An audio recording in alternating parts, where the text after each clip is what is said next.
Hey, this is Rob Anspach, and welcome back to another edition of eHeroes. Now, for all those lawyers that watch this or listen to this, we have a special guest, and I talk about law marketing all the time because I do help some lawyers and I do help doctors. My next guest though is an actual attorney. I only play one on the internet. So, welcome Annette Chody, and we're going to talk about law firm marketing, legal marketing, social media, blogging, all that fun stuff. So, welcome Annette. Thanks for being here. Thank you so much. It is an honor to be here. It's a pleasure. And it's always good sometimes to have an actual attorney on the show because, sometimes I mess up or I say the wrong thing, which, it happens more than people want to admit to me. But it's I think it's fun because you're in the same space that I am. We do a lot of digital marketing, but our styles are a little different. And I people say, well, Rob, why have people that are kind of like you on the show? And as I told Annette off air, is that I really don't have competitors. I have people that I can, if I don't want a job or I can't do certain things, or I have partners all over the place that I can hand jobs out to. And that's what I appreciate about the internet so much, is that it's given me this ability to reach out to great people like Annette and say, hey, look, can you do this? Can you do that? And I'm sure Annette does the same thing. I do. We just visited right before this show started, and I was talking to you about how there was someone who reached out to me, and she provided a service that I didn't provide, and we were able to network together so that I'm able to give to my clients every advantage. I don't see a lot of competitors in my industry, frankly. I feel like there are enough law firms to go around. So, if someone can provide a different service or a better service or an added service to what I do, then that is only helping my client. Right. Now, what got you into kind of the social space? I mean, granted, you've been a lawyer for a long time, but why the shift from practicing law to, doing legal marketing? So I actually didn't practice law in a traditional sense. I was a federal government employee for 20 years. And so that probably answers that question, right?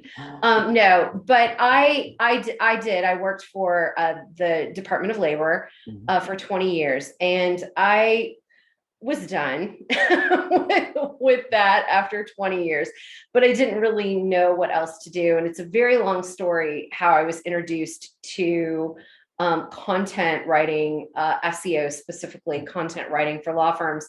A friend of mine had introduced me to it, and I thought, well, I'll just try it. It'll be something I could maybe do on the side. And I fell in love with it, and then spent a considerable amount of time learning everything I could. And then I started working for some very large digital marketing agencies, which I won't mention, but everyone here would know them. And, I learned a lot from them, which was great. But then I also, a few of them employed some SEO practices that I did not feel were, maybe as ethical as they could have been. And I also noticed, frankly, that a lot of these really large digital marketing agencies are very interested in big whales, right? They're interested in getting the really large law firms because they're the ones that have the massive budgets. And I did feel like small law firms, solo law firms, or lower size medium law firms were just not getting the attention that they needed. And then even if they were trying to get something going with SEO or content writing, that they just weren't getting the quality. And I really felt that was a space that was vacant for small and solo law firms to get the quality at a price point that they can frankly afford. They're still small. And so that was how I transitioned out of working for those larger digital marketing agencies and starting my own. Yeah, I mean, speaking of large firms, and I won't mention their name, they're one of the biggest, in America, but they sent cease and desist orders to a few of my clients. We were running their Google ads, and for some reason, either they didn't understand how Google works when it comes to, pay per click, or they were just trying to be very unethical and trying to shove another law firm out of the market. And I had to sit down with my attorney clients and say, look, this is what we're doing. This is how we're doing it. This is how Google works. And then I had to get someone from Google on the phone, and Google basically said the same thing I was saying to them. And so my law firms basically told this big law firm to hit the pike, and they were not going to comply. And this big law firm got all indignant and tried to sue them, and it didn't go anywhere. But that's the type of law firm I never want to work for, because they do things unethically. Sure, they got their name everywhere, but that's not what I'm about. I want honest, ethical lawyers to do honest, ethical advertising. Yeah, I agree with that. And I feel like a lot of times law firms will come to me and they have, I don't know, some sort of PTSD after dealing with these large digital marketing agencies that have overpromised, fraudulently promised, maybe even overcharged and underdelivered. And the problem is really, I feel like a lot of these digital marketing agencies, and you can speak to this as well, they're just like, listen, don't worry about how the sausage is made, right? Just like, give us your money. You don't need to worry what we're doing behind the curtain here, Wizard of Oz.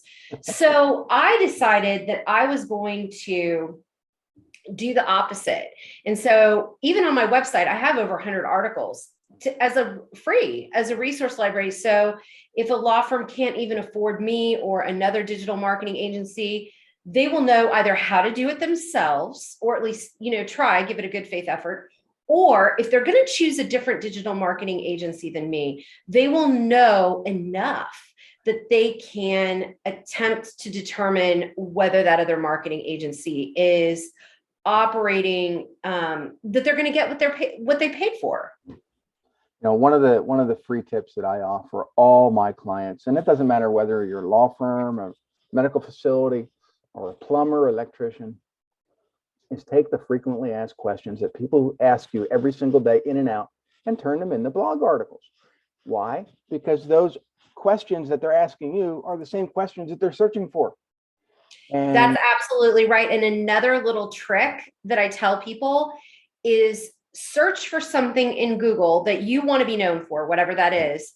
And then just look down a little bit to see what the featured snippets are. Look at the other questions that Google thinks are important, related questions, and write blog posts about that too. Right. Yeah. And for lawyers, never use industry common terms, because that's industry speak among you and the other lawyers. The consumer that is looking for legal services never uses those terms anyway. So it's, people are like, well, I gotta, rank for all these words. Yeah, but that's industry speak. It's interesting. I had a lawyer say to me just last week, I gave him a series of topics and I said, I think that these are really good ones that we're going to write about. And he said, well, that just doesn't sound like my voice. And I said, well, respectfully, I don't think it matters, because this is what people are searching for when they're trying to find you. So, perhaps write your own novel somewhere else so you can have a voice. But if you want to be found in Google for the services that you offer, these are the articles that we need to be writing for you. Yeah, and it really is about the right client finding you. Right. And if they really want a voice, they can start a podcast. And one of the things that I've always encouraged everybody is get a podcast. I mean, granted, I've had this eHeroes podcast for going on now 4 years. Started in 2018, and I try to do a weekly thing and interview all these brilliant people. Now, you don't have to make it a half hour. You can make it 5 minutes long. Again, frequently asked questions, your thoughts on a certain subject. One of the things that I like to do is newsjacking. I take an article that just appeared in the paper, create my thoughts on it, throw it out there on the internet. Now, when people are searching, your perspective is coming up. Newsjacking is a fantastic way to ride the wave of an SEO, for a short period of time, right. But it doesn't matter because then people will find you that way. Yeah. And just to comment on your podcasting idea, you're absolutely right. And one of the things that I tell my clients is that if you have a blog post that is valuable, then what you can do is actually repurpose that blog post and put it out on social media a few different times, a few different ways. You can write an email to your email list about it as well. You can create little voice snippets from it. It doesn't even have to be a full podcast. It just be those cute little voice snippets that you see on social media. Or you can simply take 1,000-word article and talk about it on a podcast at your own convenience. You don't need to worry about getting a guest. You can batch that content all at once and put out another form, that same content in a different medium that people might listen to. And then you get more, you squeeze more juice out of one piece of content. Right. It is brilliant. One of the things that I do for my clients at the end of every year is do a year in review. And we'll do, part 1, part 2, maybe even part 3, depending on how many blog articles they've shared throughout that year. And we might include, 12 articles in each, or 12 snippets with links in each review. And so people will share out these year in reviews and they can go, oh, wow, okay, let me click on that article and learn more, or this article, and we link them all together. And now it's like a cycle. They can just kind of go through it and see what they want and pick out and choose. And to me, that's the greatest thing about Google is they look at all those links and it provides an enormous SEO value. And it just takes you a few minutes to assemble everything.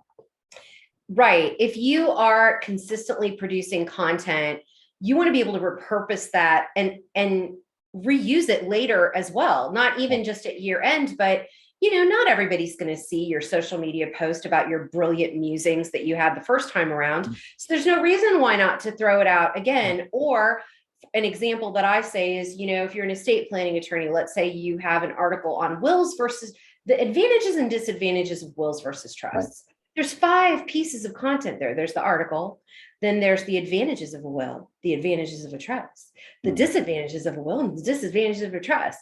And you know what? That looks like 5 separate pieces of content, but it's not. And when you put that out on social media and always link back to that same article, that's just helping Google. It's providing value, first of all. But then it's also showing Google that is a worthy piece of content that people are returning to. Right. And, everybody has these phones.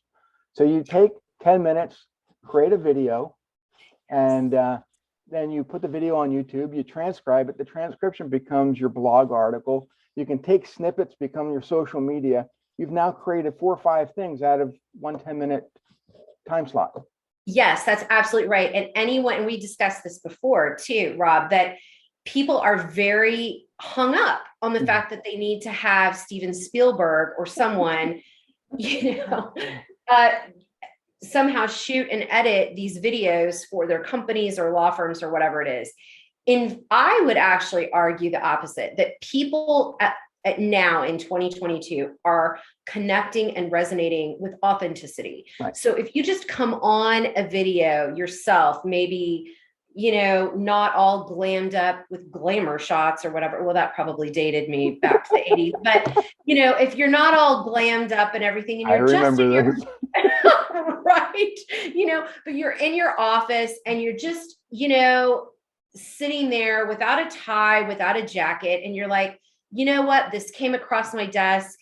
I realized maybe someone out there, would be interested about this, about intellectual property, or, about what is the difference between an LLC and an S Corp, or whatever you have, then you are absolutely right. You can then run that through, I think it's called Otter.io, which is a very inexpensive, transcription tool. And you have just got so much content there, both video and written, that you can put on your website and share on social media, both. Yeah. I mean, I use Temi, it's just TEMI.com, and I think they're owned by Rev, but I think it's like 25 cents a minute. And it's very cheap. They are not expensive at all. No, and I mean, even at Rev charges $1 a minute, and you get more of a human person doing the transcription. But a lot of times I don't see the difference between a human doing it and a machine. I still have to go in there and fix stuff. So it's like, no, that's true. Now, Otter.io, I think, is even less expensive than that. And it is not a person. It's, AI, robot overlord, somebody doing it. And I do have to clean it up, but you can also get a VA, a virtual assistant, to do that for you inexpensively, which is actually what I do for my podcast. Is I run it through Otter, and then I have my virtual assistant sort of clean it up so that it looks, and I know that we talked about this a few weeks ago, but one of the advantages of doing a podcast, if you don't have material for an actual book, you can take those transcripted episodes and turn them into a book. I've done it for a few clients, and now they have something that they can share with a client, because it answers all those questions anyway and that they don't have to sit on the phone and bill somebody a couple $100 to answer the same questions. Take my book, read it, tell me what you think, come back to me, and and that's also a great value that you're providing to a potential customer or client. I know a lot of people who also take content and repurpose it, not just into a physical book or an ebook, but also just like a guide. So, for someone who would be there's someone that I know that does this very well. The law firm they're a family law firm, and they do how to DIY your divorce. And it's a very lengthy, but it's from start to finish, how to do your divorce yourself without an attorney. People think, why in the world would this law firm that is a family law firm ever provide all of the legal documents, all the forms you need to fill out, all of that? Well, what happens, Rob? You get to page 15 and you think, I can't do this myself. And then you call them back and you hire them. And it can also be used as, part of the funnel that way, which is to show someone that the work that give them everything, right? And then the work that you're actually doing is valuable, because you really can't be doing this yourself. I mean, in 2013, when I came out with my first book, it was all about social media. And it was the easiest social media book you'll ever read. And it's only 120 pages, but it basically went through and told them exactly what they have to post, how to post, when to post, and gave them brilliant examples. And people would read that and they're like, oh, this is great. Can you do it for us? It's like, I'm showing you how to do it. And they still want to pay me to do it. Well, that's because people just realize once they read your book, or they read anyone's book, or they frankly come to my website and read all of the articles about how to find topics, keyword them, do the SEO, do the, formatting, do the linking, do everything. They read all of it and they're like, who has time for all this noise, right? I've got to actually run a business and sell widgets, or I've got to actually provide legal services to my clients. I don't have time to do this. And so sometimes I think that what a book or providing information does is really highlight to someone, the light bulb goes off in their own head. Wow, this takes a lot of time and effort and expertise, and I am better outsourcing it to someone else. Now, if you're a law firm, lawyer in any capacity, or not a lawyer, and you're listening to this, what I want you to understand is that Yelp, Google, Facebook, they all accept testimonials, and they're great. Okay, but you got to utilize those testimonials on your website, and not just initials. I loved your service, JS. Well, who the hell's JS? The whole thing could have been made up. So, if you can copy those testimonials that you're getting with their first name and their last name and put it on your website, it builds so much credibility. It creates that authority that you need. And plus, when someone's looking and they recognize someone's name, it creates familiarity and they want your service. Well, another thing is if you've worked with businesses as well, on my website, I have people's full names and or law firm names that they have allowed me to put on there. Right. It's already public information on Google or wherever it is. And then I include the logo of that law firm to showcase that, hey, no, this is really a law firm. You can go on, the interweb and look it up. And I think that that's really important. And one more thing I'll say about reviews is that is an incredibly large piece of the SEO puzzle that Google places more importance on than other things. And just constantly be asking for reviews. And the one thing I do tell, there are two little sort of not tricks. There's two different pieces of advice, that sounds better, that I give to my clients, which is, first of all, don't just think about the clients that you've had, but who are also the professional relationships that you have worked with that can attest to your expertise, your authority, your trustworthiness. And get reviews from them as well, because those are accepted by Google. Google says that those are fine. They don't have to be a paying client.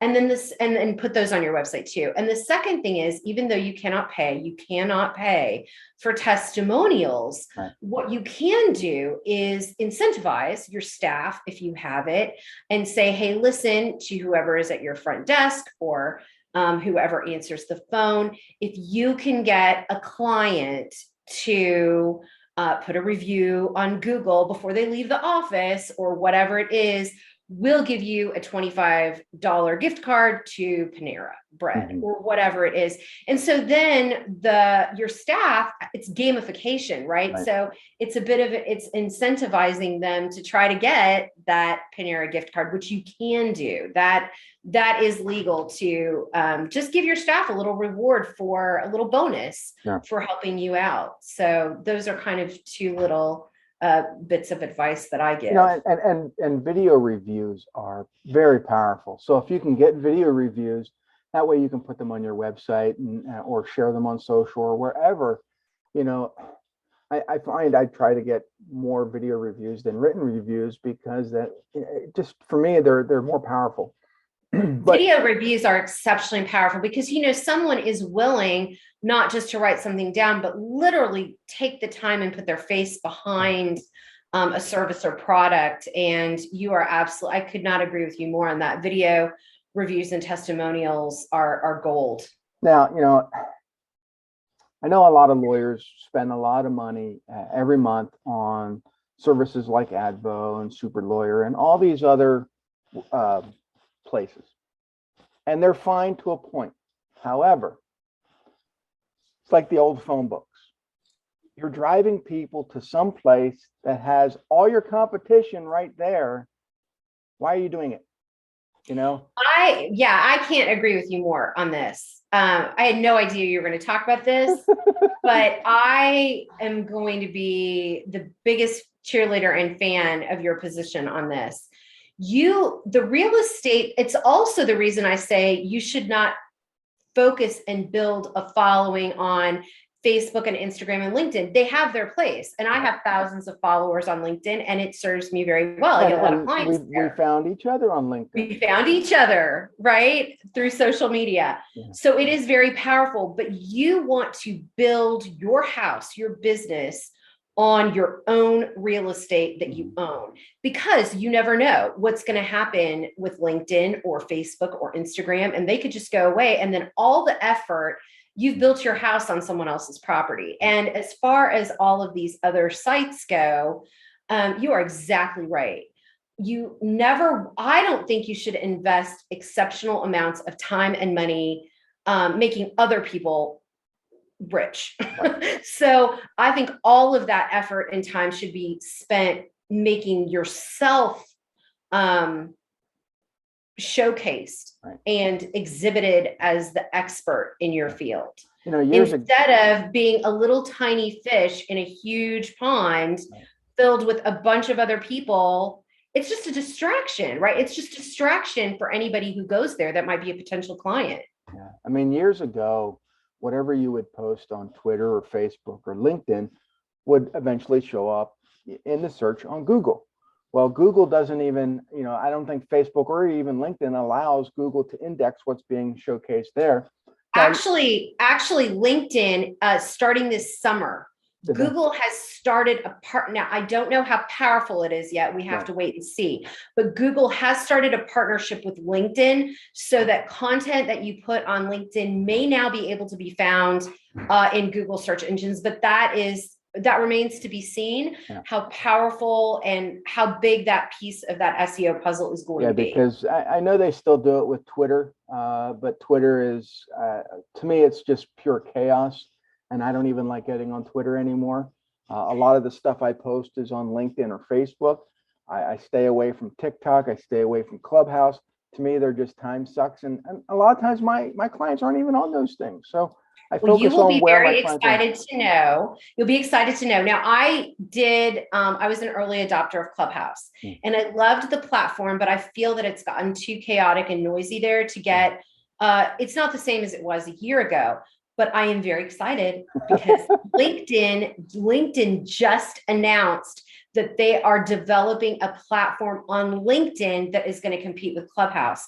And I think for people like us, Rob, that are maybe interested in having, vocal conversations with people, LinkedIn is more of our happy place where people are sort of all on the same page regarding business and growth and all of those things. So I'm excited to see what LinkedIn does. Let's talk about vocal growth, because a lot of the lawyers that are out there that are, they spend hours and hours and hours practicing their craft, dealing with clients, and, they pay us to develop content for them.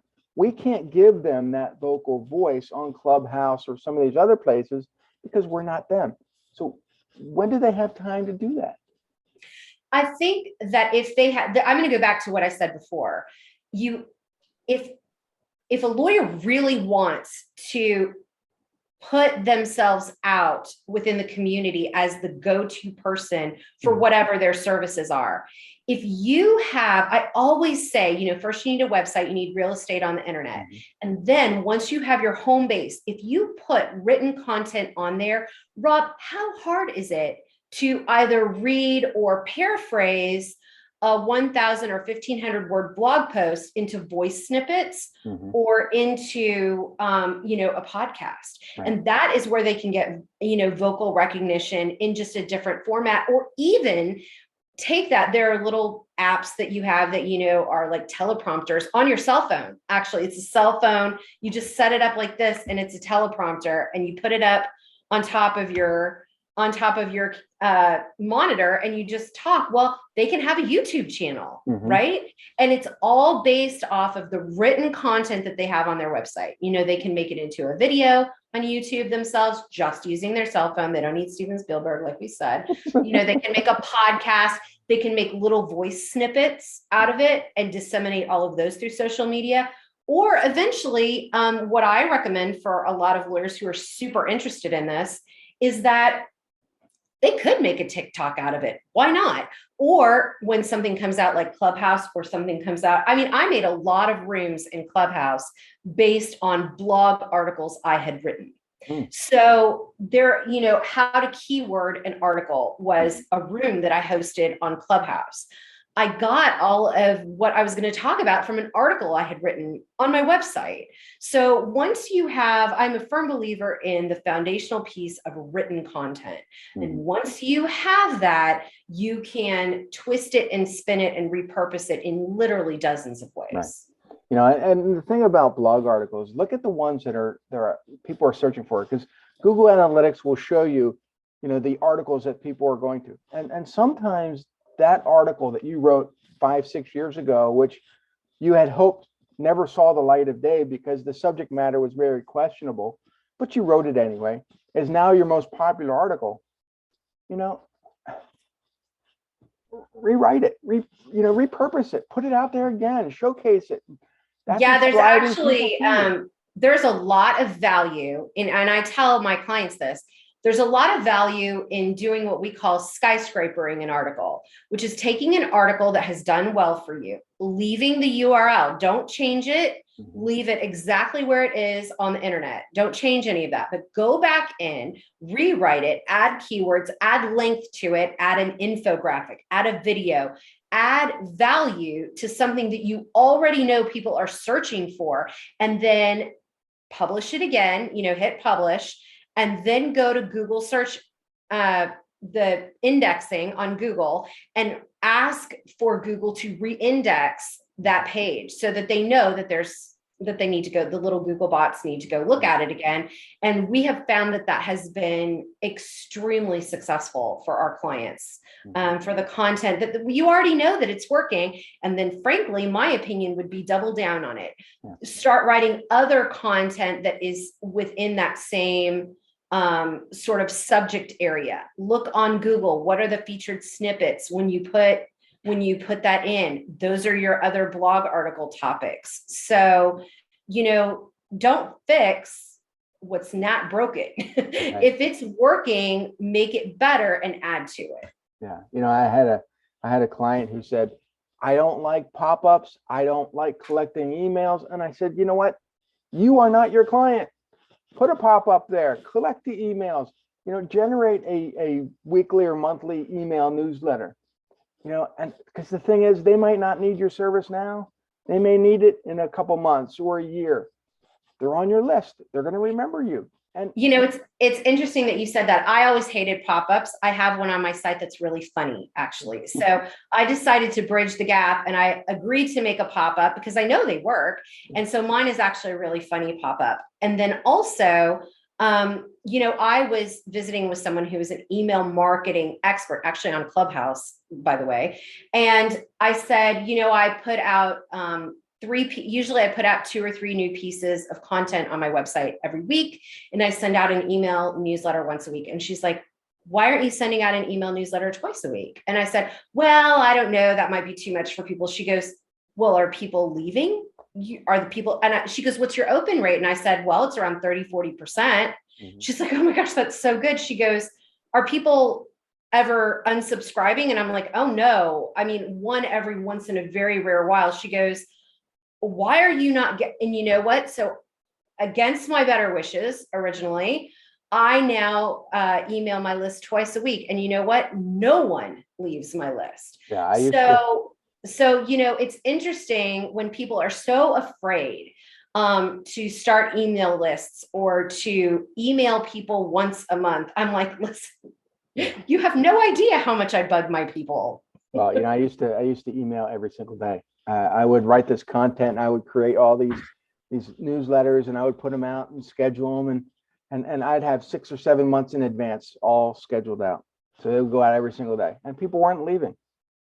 And I'm thinking, I think, you have to know your audience. Yeah. And if you're putting out one a month and they're not leaving, try every fortnight, right? Every, couple weeks. If they're not leaving, try every week. If they're not leaving, then they are either you're going to spam folder and they don't know you're there, yeah, or they're reading your content and they're not leaving because they want more of it. So, well, the problem is that I found Google was throwing a lot of my stuff into spam. And yeah, that's when it's really helpful to have like an email marketing expert help you figure out maybe why that's happening. It could be images. Yeah. So then I scaled it down to 1 time a week. And now everything's going through, and my open rate's higher, and I'm pleasing Google, and I really haven't changed the content. It's just I'm not, Google thought I was just really, and sometimes there's not an exact answer, right? You have to kind of test and see what works. I know that if I went to twice a week, and people were leaving me, or my open rate was decreasing, then I probably would rethink it. So I think you definitely have to test some of these things. Sometimes it works and sometimes it doesn't. So how does the listeners find you? Where do they go? And do they have a website, or do they go find you on LinkedIn? And Well, if you want to find me, I live in Kansas City, but please don't do that because that's stalking. No, I'm just kidding. Um, no, I am at lawquill.com, LAWQUILL, lawquill.com. That is where all of my services are. We have super transparent pricing. We have, samples of all of our work so that it makes it very readily accessible. We don't hide behind a lot of curtains. We really do try to make it very transparent and demystify the whole process. And then if you'd like to connect with me, LinkedIn is my happy place. So you can just find me, Annette, and then my last name is Choti, CHOTI, on LinkedIn. And I would be more than happy to connect with your listeners and grow my, just grow my network on LinkedIn. I do love it over there. It's a great platform. This was what makes Annette an e-hero, and we'll see you guys on the next episode. Adios.